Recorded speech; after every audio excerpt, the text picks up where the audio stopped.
All right, good morning. It's good to see all of you here this morning, despite the weather.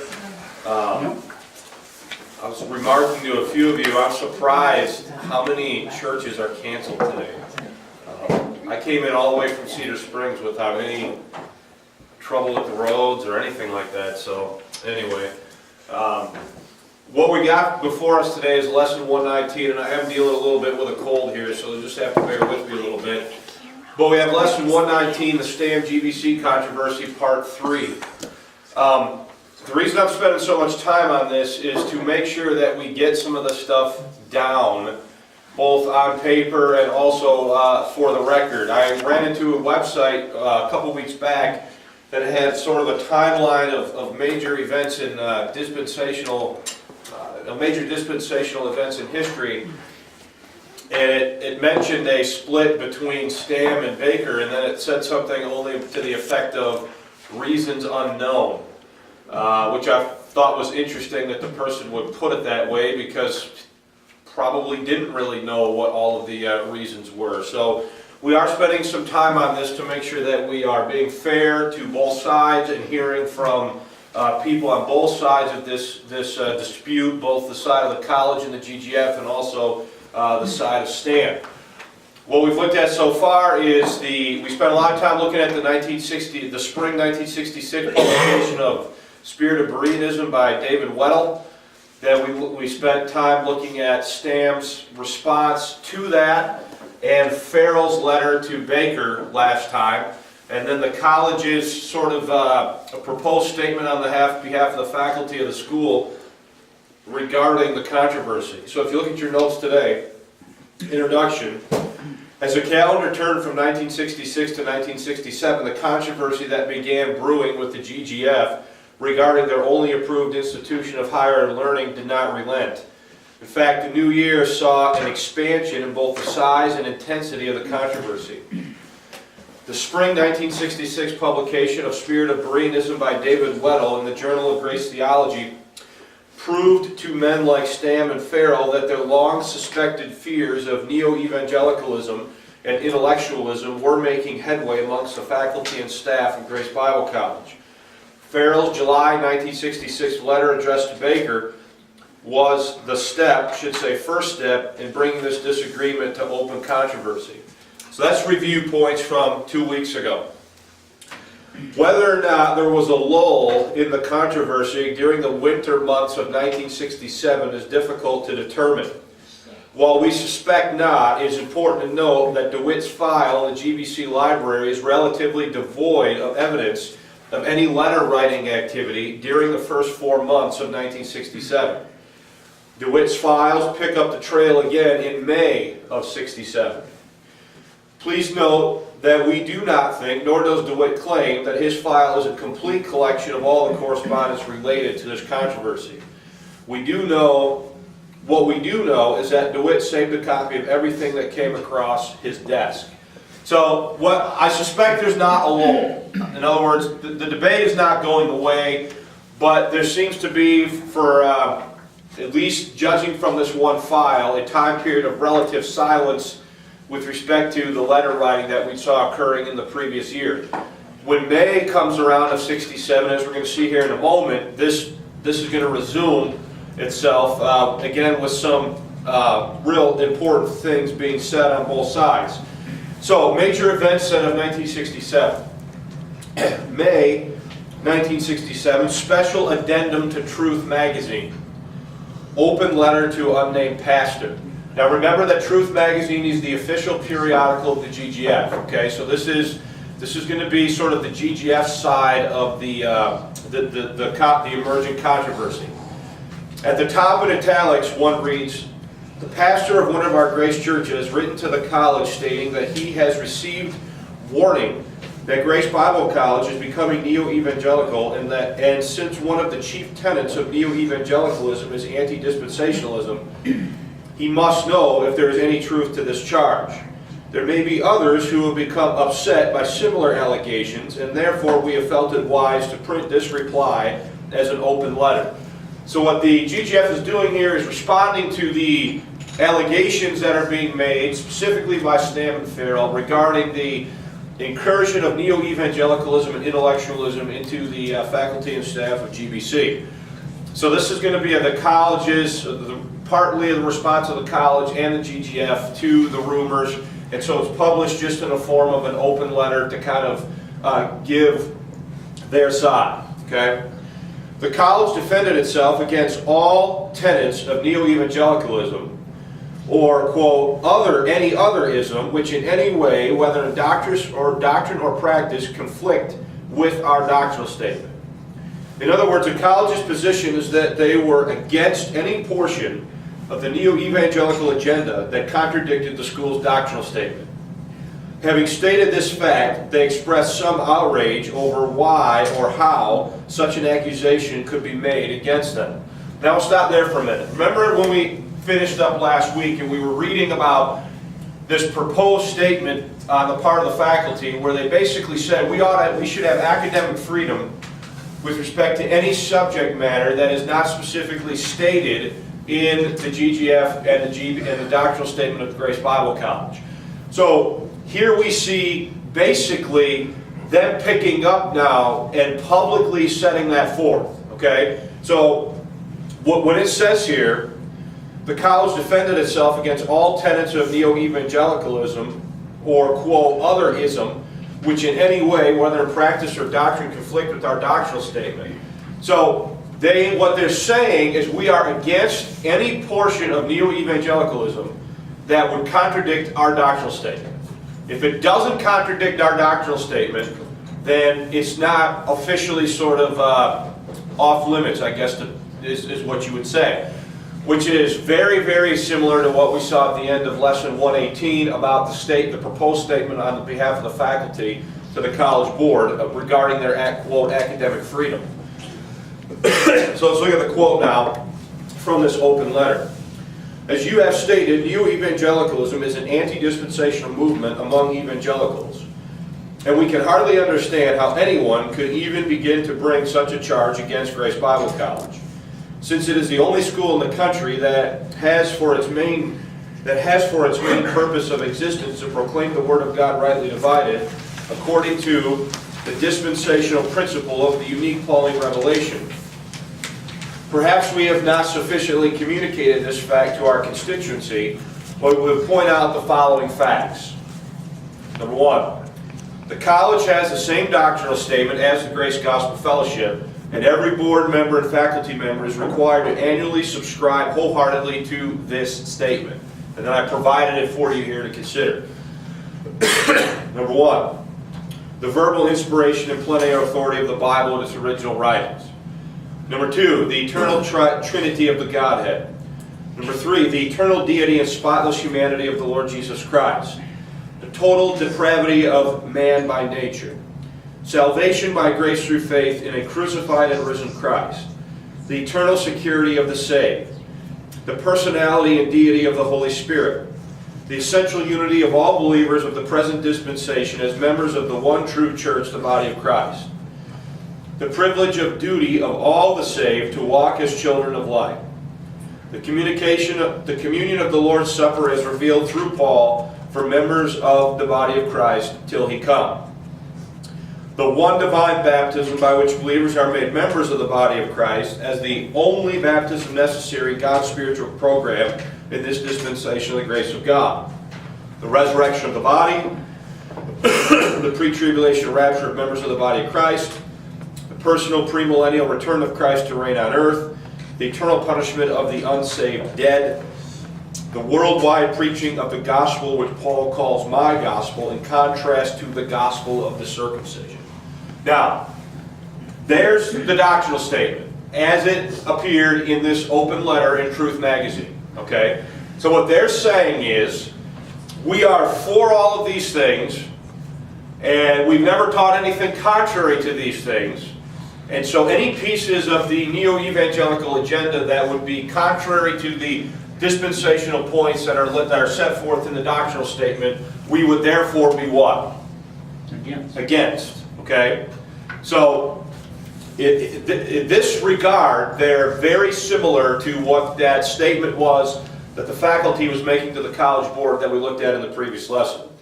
Now, before we go any further, does anybody have any questions or comments about this? If you read the doctrinal statement, it's particularly the last point. Does the doctrinal statement make a distinction between Paul's unique gospel and the gospel of circumcision? Yes. Okay? So at least as it is articulated here, so any position that would say that Peter and Paul are both preaching the same gospel would be a violation of what? The statement as it stands as of 1967. Okay? So that's all. Those are all sub-points under their first point, that they have the same doctrinal statement as the Grace Gospel Fellowship, and that every member of the faculty and board is required annually to sign a statement of agreement with those tenets. Okay?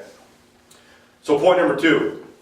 Further, the college catalog also contains a 6-fold statement of objectives, the first of which is, quote, to teach the whole Bible as the inspired Word of God, interpreting it in the light of the revelation of the mystery. Third point, included in the 35 required semester hours of Bible and theology, all of which are taught in light of the unique Pauline revelation, are a number of courses dealing with dispensational truth. These include a 2-hour and a 3-hour freshman course, a 2-hour sophomore course, a 2-hour advanced senior course, and a 2-hour senior research course. Text used in these courses include C.R. Stam's Things That Differ, Baker's Dispensational Relationships, Real Baptism, God's Clock of Ages, besides reference works of all of the dispensational writings which have been produced in our grace movement. This is the 4th point or the 5th point now? Can't remember. 4th point. In order to ensure our students receive a thorough indoctrination in dispensational truth, the O'Hare Memorial Lectureship has been instituted. One of our grace pastors was brought in for a week of lectures near the beginning of each school year. The past speakers include C.R. Stam, Don Ellefson, Clarence Kramer, and Roscoe Kent. Excuse me. 5th, Truth Magazine, which is the official organ of Grace Bible College, carries regularly not only articles on the uniqueness of the dispensation which was committed to Paul, but from time to time editorials plainly stating the commitment of the college to this truth and our criticism of non- or faulty dispensational approach to the Bible. So, they're basically defending themselves here against the idea that they are neo-evangelical, meaning they're anti-dispensational. You need to start seeing something, as I've considered this now for probably more hours than I've ever thought I would think about it. There's some emerging trends here that you need to understand. The first one is this. It was always the position of the college that they were not neo-evangelical in the sense that they were never anti-dispensational. Okay? Their statements, not only on the part of the faculty, which we saw in the previous lesson, but this statement here, do leave open the possibility of exploring items of the neo-evangelical agenda that were not explicitly addressed in the doctrinal statements of GBC and the GGF. Okay?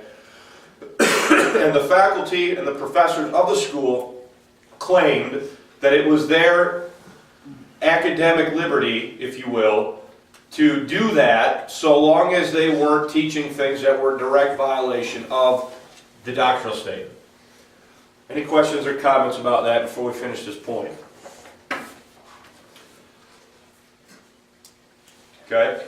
Given all the factors, given all these factors, the signers of the document expressed frustration as to why anyone would charge that the college had joined with neo-evangelicals in their anti-dispensationalism. In the end, they state, we trust that this letter will allay any fears which you may have been about creeping neo-evangelicalism or liberalism at GBC.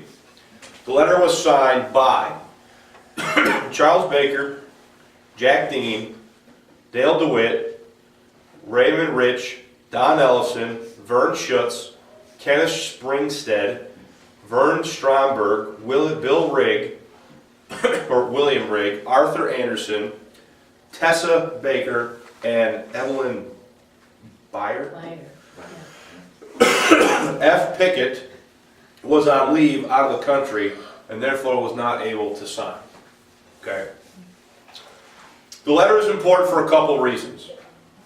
First, it establishes a clear position on the part of the college that they had not embraced new evangelicalism in terms of anti-dispensationalism.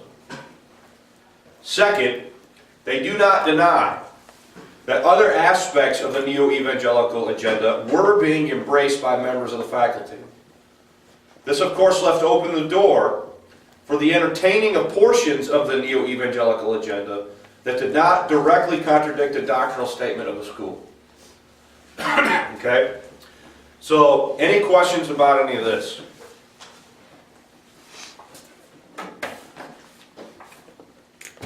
No? I can tell you in my recent conversations with DeWitt that basically the way I've described that there is exactly the way he describes it. From DeWitt's perspective, he sees STAM as thinking that because certain pieces of the neo-evangelical agenda were being entertained by certain members of the faculty, that STAM interpreted that as the whole school was anti-dispensational.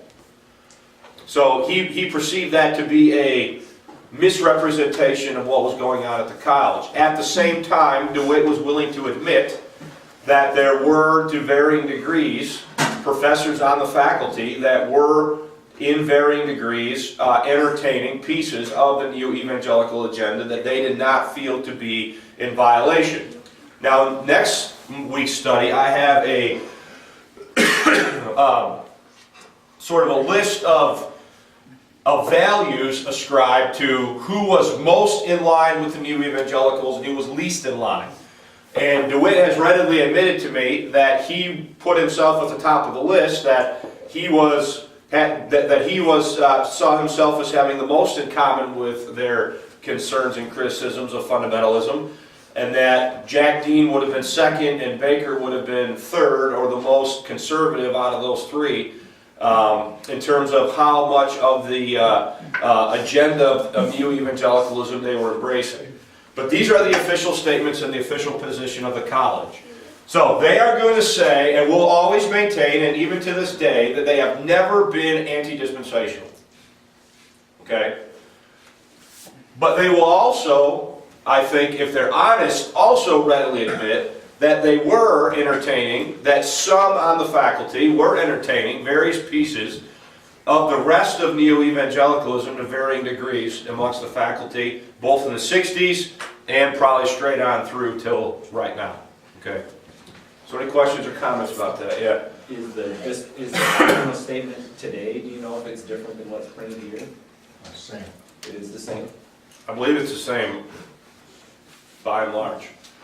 The one point, Tom, that I'm not sure about, because I know that DeWitt has pressed hard on this point, is the last one about the two gospel issue.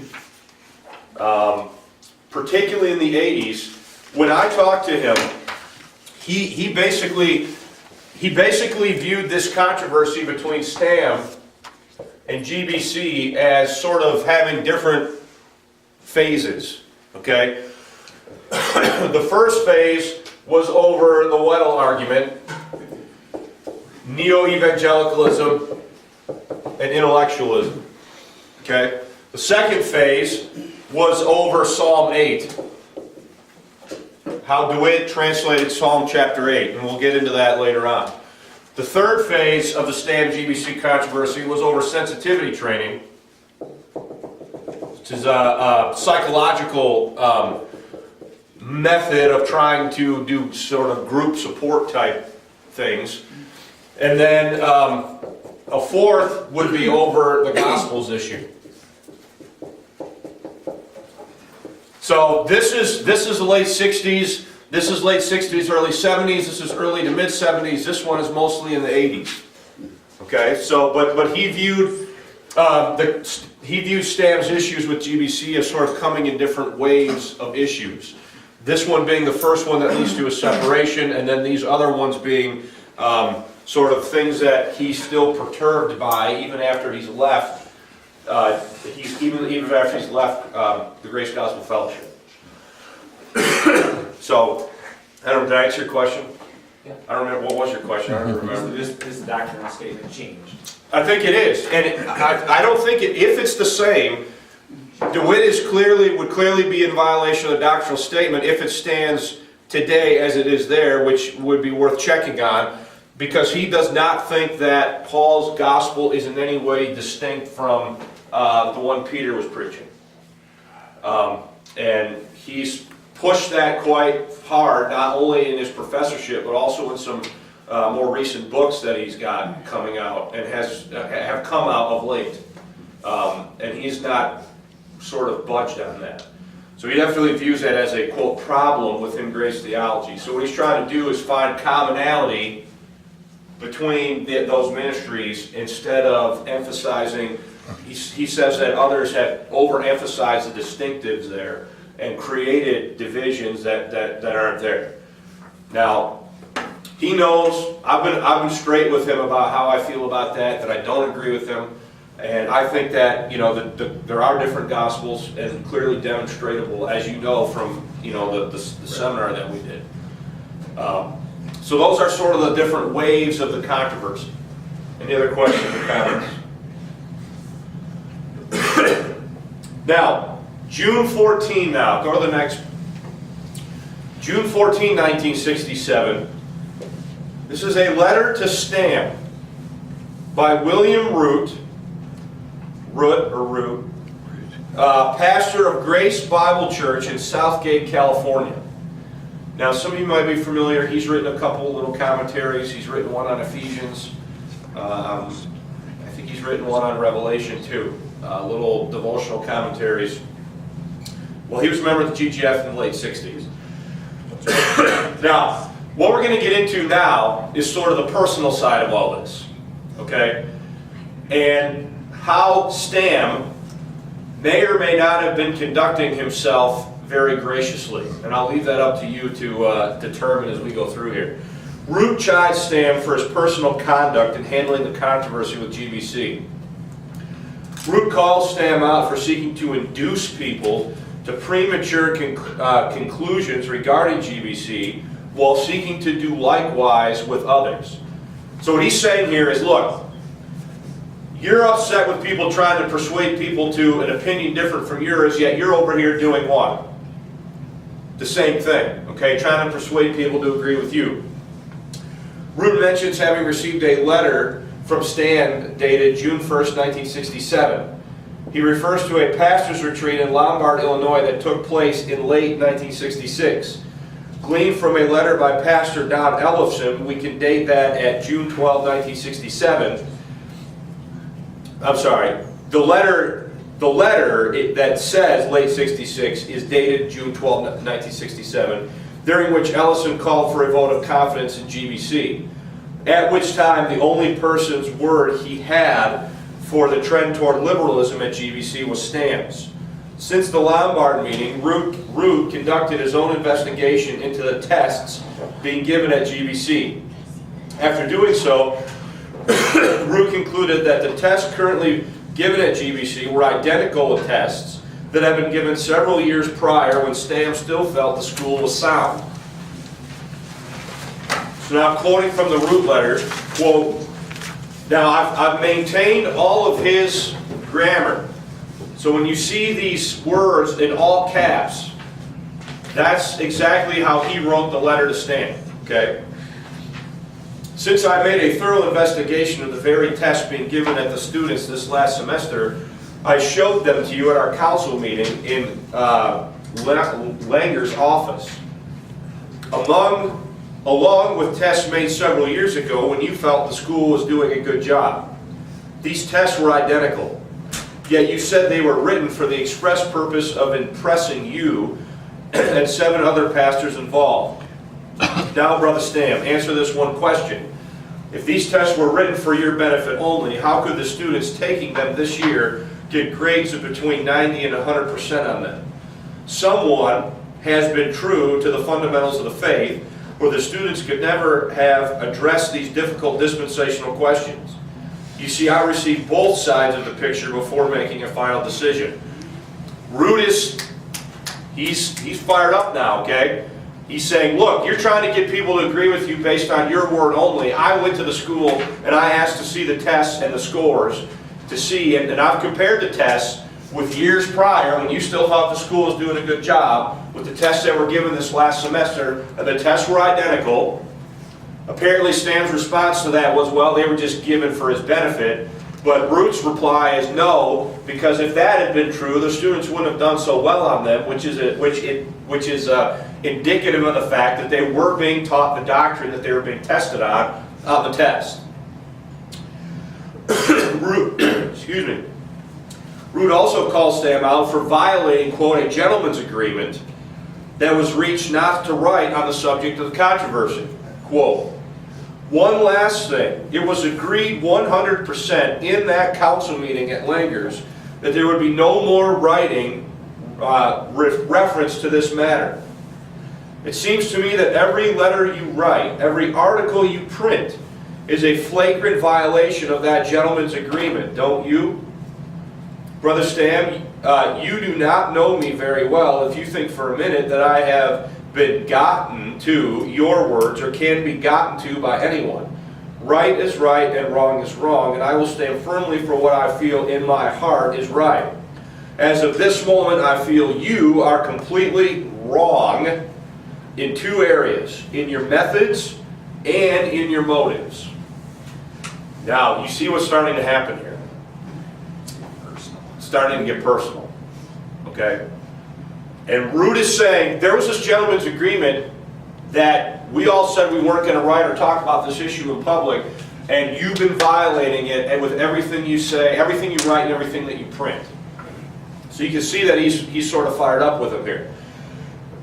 Stam is scolded by Root for taking statements made by Dean and others out of context and his desire to draw public statements out of them in declaring their positions. Quoting from the letter again. You said in one of your board meetings that you wanted Dr. J.T. Dean to come out in the open and state his position relative to fundamentalism. Well, Brother Jeff Farrell's answer to my letter to Mr. Hayes gives you exactly what you wanted, it seems to me. Jeff says that lately Brother Dean is saying he is 200% fundamental. Is this not what you asked for? The term fundamental and neo-evangelical couldn't even be defined at the Lombard pastors' meeting. When Dr. Dean made the statements that he leaned toward neo-evangelicalism, it was a long time ago and then out of context. What he was referring to was the point that they, neos, made fundamentalists need more love for one another. We are proving this right now. So, here you're really starting to get to see the personal aspects of this. After making the point regarding Roman Catholics being fundamental, Root concludes his letter by calling on Stam to use a quote, a little love and grace, and to look ahead to see where the road leads you wish to take us down. We are too small an organization to divide. We need and must have cooperation and togetherness based on the message of God's grace and the revelation of the mystery for which we all, you, the school, and our grace churches, and I stand for. So, here we see people beginning to question Stam and his motives. I do not suspect that that wasn't going on previous to this letter, but this letter is really drawing it out sort of in real stark terms. Many people involved in this controversy, particularly on the side of the GGF and the college, viewed Stam as behaving very poorly and very underhandedly with them in the way that he was dealing with the controversy. Any questions about any of that? Okay? June 30, 1967, Charles F. Baker and John T. Dean to unnamed Grace pastor. From this letter we learn that sometime in June 1967, Stam had sent out a packet containing some 20 pages of allegations against GBC. The purpose of this letter was to set straight some of the facts from the college's viewpoint for this pastor's consideration. This letter also states that the college had done everything in their power to keep the controversy from going public because of their desire that the GGF not suffer a split. So their main concern is that GGF not divide over this. So they're perceiving that what's going on here was leading to some type of a division in the Grace Gospel Fellowship. Quoting now from the letter. We also want you to know that the college has done everything possible to keep this controversy from becoming public for fear that it might result in a split in our Grace Gospel Fellowship. We know too that members of the GGF National Council, of which Mr. Stam is a member, have tried to persuade Mr. Stam from publicizing this controversy, but to no avail. During the past 9 months, a number of meetings have been held with Mr. Stam and 1 or 2 others who have backed him in these charges in an effort to resolve these problems. We have attempted to answer these charges in meetings and in writing, all of which have been rejected and labeled as, quote, smokescreen, defensiveness, and other like expressions, which are but other ways of saying we are hedging and not telling the truth. We therefore feel that Mr. Stam bears the sole responsibility of bringing this conflict to the full constituency of the Grace Gospel Fellowship, and for many regrettable results which may issue therefrom. So they are saying the reason this is a controversy is because of Stam. Root is basically saying Stam is not behaving himself properly. The letter that we looked at in the last one from Roger Anderson to DeWitt, where he says that he perceived something like this was going to happen if they move forward with the publication of the journal, and that he perceived that there were people that were involved in this that were jockeying for position or trying to better their standing in the GGF. All of these comments are pointing directly at who? Stam. Okay? Since GBC was an approved organization of the GGF, when Baker wrote to the National Council on the GGF stating that, quote, he felt it was the moral duty of the council to either rescind that approval if Stam's charges are true, or to reaffirm its approval if the charges are false. Accordingly, the council met on June 20, 1967, or thereabout. The letter was slightly deteriorated in this section, and passed the following 2 resolutions. The first one, the GGF Council declares itself in support of the administration of Grace Bible College and reaffirms its position that GBC is a GGF approved organization. Second, the GGF Council states that to its knowledge there is neither any trend toward liberalism at the school, nor is there any deviation from the GGF doctrinal statement being taught in Grace Bible College. Okay, so now we got official statements being issued here by the National Council of the GGF. Look, folks, I told you when we started this that I think the first mistake they made was to do this type of thing. When they organized beyond the local church, now this is what you get. You get all this national politics and everybody drawn into this huge, massive mess that's occurring now. National councils meeting, declaring resolutions, doing all this stuff that probably could have been avoided had this not been the case. This letter is crucial. Now this is important. This letter is crucial in outlining the editorial policy of the Journal of Grace Theology and Stam's actions with respect to it. Quote, a considerable part of the controversy has been over 2 articles which appeared in the Journal of Grace Theology. As you know, the policy of the journal stated in the first issue is that articles which are too scholarly, controversial, or philosophical, or too closely aligned to the profession of gospel ministry itself to appear in our popular type publications will, if accepted, be presented within these pages. So that's a long-winded way of saying it was supposed to be a scholarly journal. Okay, the articles in there were more of a highfalutin nature than what they perceived to be the main purpose of their, mainstream publication like Truth Magazine. Okay. Mr. Stamm refuses to accept this policy statement, but instead insists that the policy of the journal must be to accept only such articles which reflect the position of the college itself, and then on basis of his privately formulated policy for the journal, he has attacked the school as advocating every idea of every article appearing in the journal. So understand, the statement of the journal was, this is what this journal is going to be for. It's going to be for the expression of these views that are either too controversial, too philosophical, or too whatever for our mainstream publications, knowing that we're not necessarily advocating anything and everything that's in this journal. And what he's saying is that what Dean and Baker are saying is that Stamm has adopted his own private editorial policy and sought to impose it on the journal, saying that the journal should only publish articles that the school agrees with, when that wasn't what the journal said in its first issue it was supposed to be about. Everybody following that? Where did I leave off?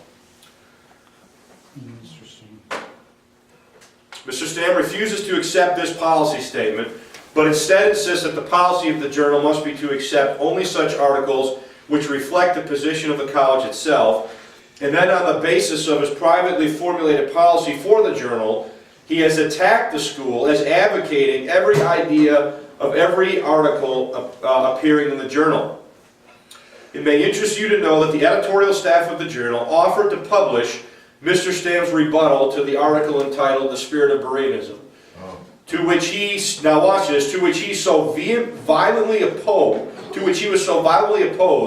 that Mr. Stamm refused the offer, stating in a letter to Dr. Dean as of November 11, 1966, in the context of the present situation, I feel this should not be published in the journal.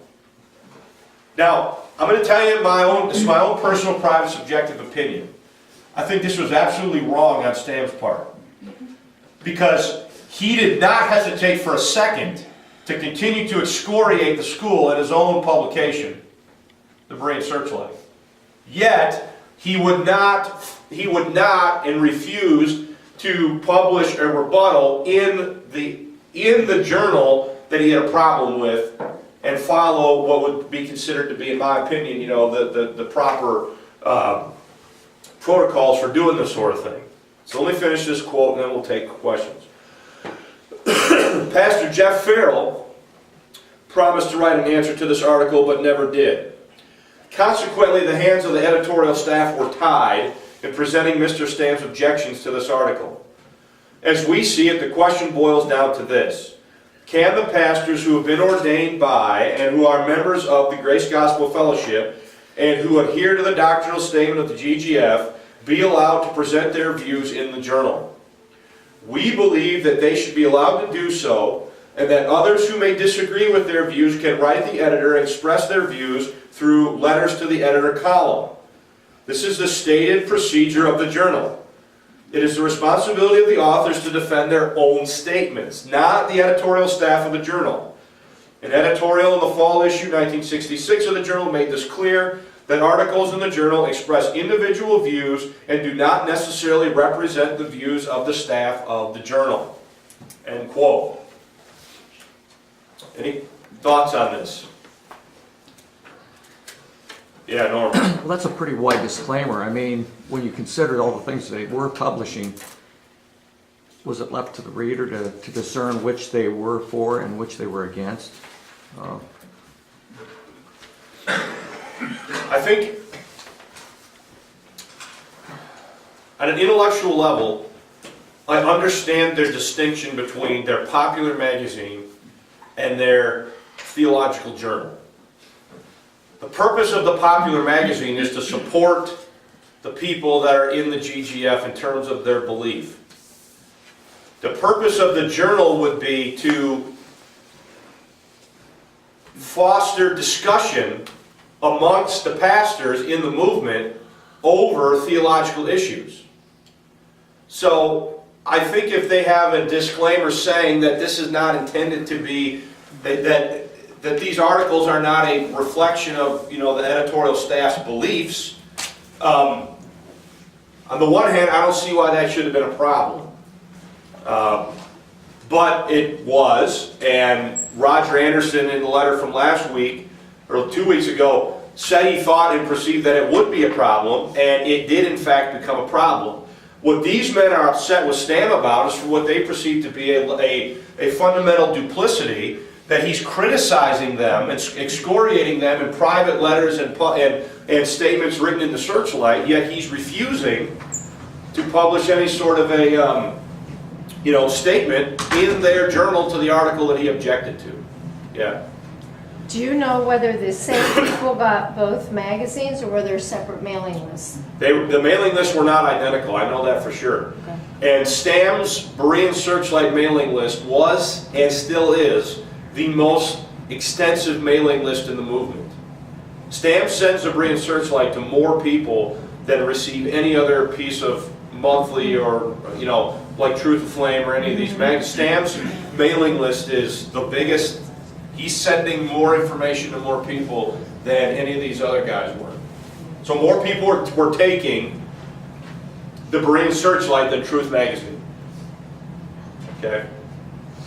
Lee? Just a personal observation. And though I was not at the beginning of that controversy, I got into it in the late 70s when I embraced the grace message, and the only influence I had was from Stam and the Grace Bible College, and he was still a part at that time. But my personal opinion is that a lot of that split, a lot of the controversy fell along family lines. I think, quite frankly, the problem was the college was inbred. Family, married to family, married to family, married to family. And almost anybody who ended up on the college side were all relatives. The ones who departed largely were not connected by marriage. And again, I think there's a legitimate sense in which we can apply the statement that blood is thicker than water.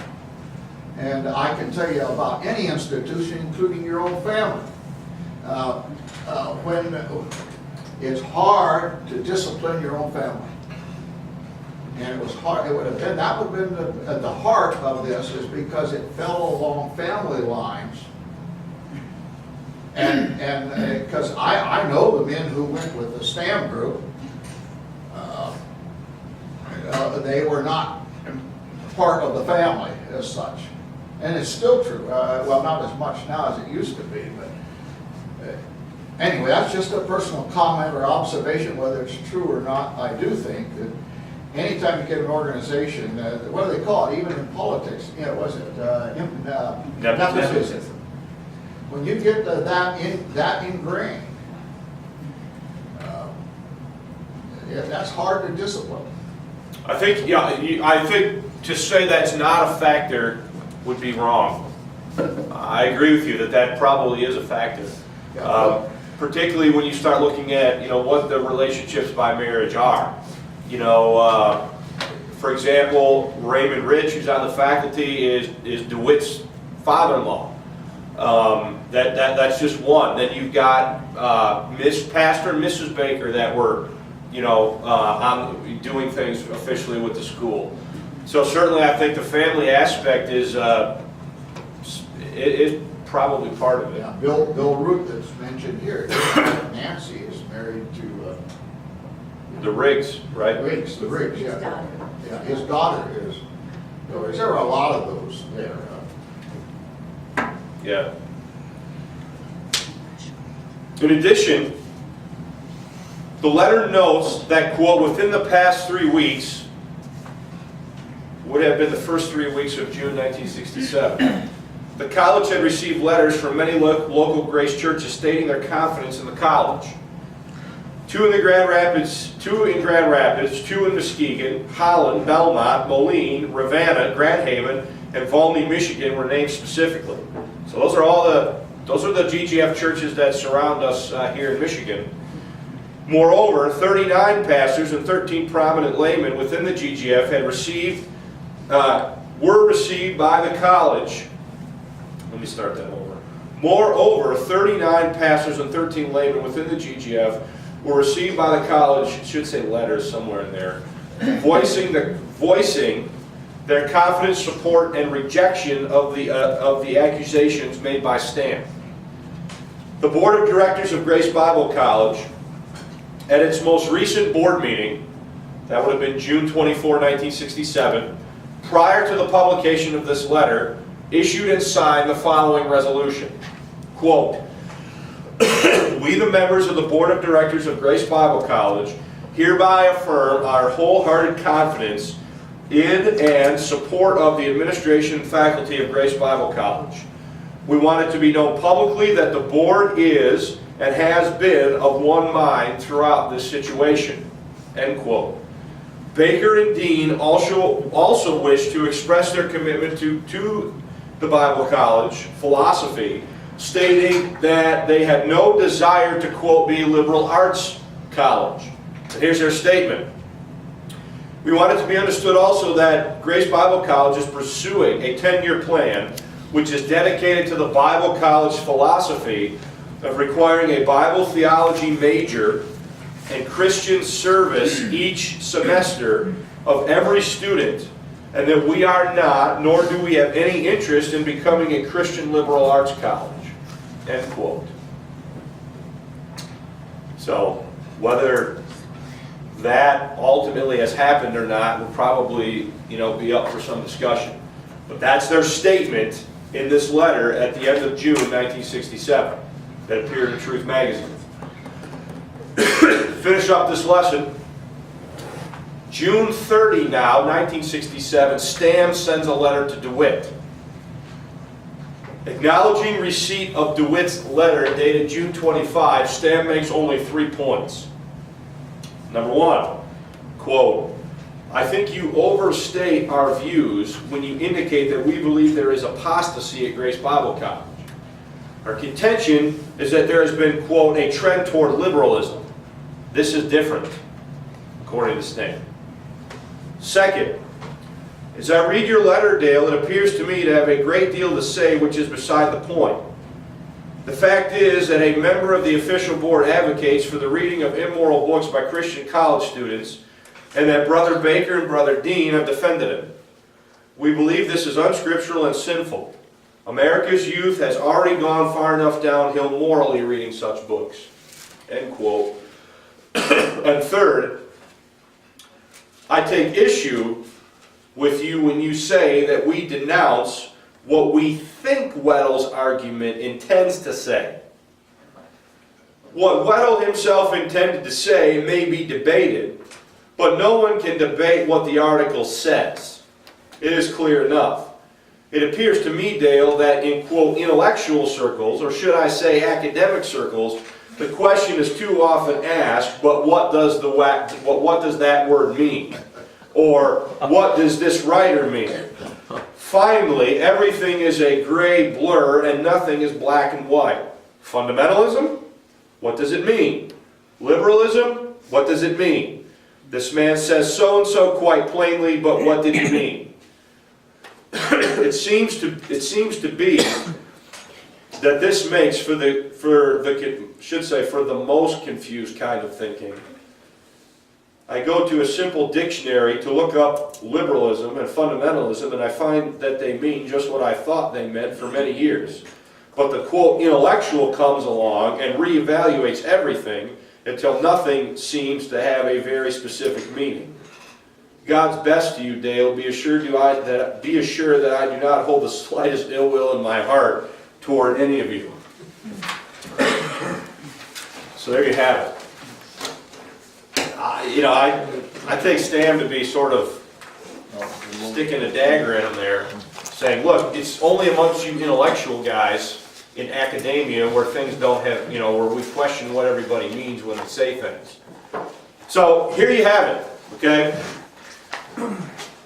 You've got this situation that is stirring here, and it's not going to end well. And we've got, next week we're going to look at part 4, the end of 67, and then what happens in 68. And the ultimate decision to leave, and then what the backlash is from Stam's ultimate decision to leave. Just a couple comments I want to make. Again, I'm not trying to be an apologist necessarily for either side. I do perceive, though, that Pastor Stam did not handle himself very well in this situation. I do think that he probably did make agreements, verbal agreements with people that he later violated by printing statements and sending letters and doing things that would have been a violation of what he sort of agreed he would do. I think he is possibly twisting some of the statements to his own advantage, and I think that he is demonstrating certain portions of his person that are going to come up later on in this class when he deals with Richard. In his debate, in his parting ways with Richard Jordan in the 1980s. The other side, I'm a little bit more unsure of what to make of it. Okay, part of me feels that the college and its faculty created such a nuanced statement that they were able to wiggle their way out of a lot of things by falling back on the position that they adopted. And I think that they were able to say to the constituency of the GGF, we're still dispensational, yet we're not teaching anything that's violating the doctrinal statement, yet many things were in there that were being taught and included in the curriculums and so forth that were, they weren't a violation of the doctrinal statement, but they were neo-evangelical in their fundamental philosophy. So you end up with a situation where both sides, in my perception, are partly right and partly wrong in terms of what's going on here. If you disagree, that's certainly fine.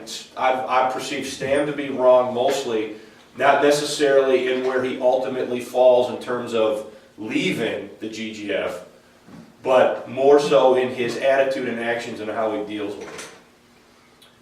The college, I think technically they were not. It's again, the argument is so nuanced that they can hold up the doctrinal statement and say we haven't taught anything contrary to these things, but there were a lot of things that were being added to that from the neo-evangelical agenda that would not have been necessarily accepted by a vast majority of the people within the constituency of the GGF. So does anybody have any questions or comments or anything about this lesson? Yeah. Okay, this goes back to my other question. There was Truth Magazine being sent out by the Grace Bible College, right? Now, who was sending out the Journal of Grace Theology? The Journal of Grace Theology, as I understand it, was technically a theological journal of the faculty of the college. Okay, so my question before, were those two things being sent to the same people? Or was the Journal of I Grace don't know the answer to Theology that question. just going to pastors, basically? I believe the Journal of Grace Theology was always perceived to be more of a scholarly journal, so it was being sent to probably just the pastors and other institutions of higher learning. Because one of the things that they wanted to do via that journal is put, at least theoretically, is make Mid-Acts Pauline dispensationalism relevant to the theological world of their day. And you got to understand, Beverly, that in academia, that's how you do that. You do that by having a journal that has seriously minded scholarly articles in it. And that's what they were trying to do with that journal. which was a different purpose from what the Truth Magazine. And I should also say, the Truth Magazine was a joint effort, not only of the college, but also of the GGF. Okay? Now, eventually the college starts putting out something called Comment, which is just a college paper or something. I don't know exactly what year they started to do that, but Truth Magazine was the popular magazine, as it still is, for the GGF. This journal was always intended to be more of a theological, serious-minded, scholarly type, not scholarly type articles. As such, the journal would have been available in the library of any of these institutions that it was sent to. That's the point, yes. So the idea was to get it on the stack in Calvin Seminary, to get it on the stack at Union Seminary, to get it, to send it to Dallas Theological Seminary, and try to make this brand of mid-Acts Pauline dispensationalism relevant in the theological world. But the thing, for internal reasons, fell apart before that really even got started. So when you look at an article like Spirit of Bereanism, there's a reason why the Spirit of Bereanism is in the journal and not in Truth Magazine. Okay? And what Stam is saying is, you shouldn't put anything in this journal that you wouldn't put in Truth Magazine. That's pretty much what he's saying. And what they're saying is, no, that's not the point. The point of the journal is not to be Truth Magazine. The point of the journal is to be a journal. And therefore, this is the type of thing we're going to put in the journal. And Stam was, and they say that in their, in their editorial procedural statements, published inside every issue of the journal. But Stam's attitude was, no, if you're going to put something out, it better represent the doctrine and theology of the college. And they had a fundamental disagreement about that. And then he refused to publish his rebuttal in that journal, while he was writing all these private letters and articles in his own paper and refusing to put a statement there. So, any other questions or comments?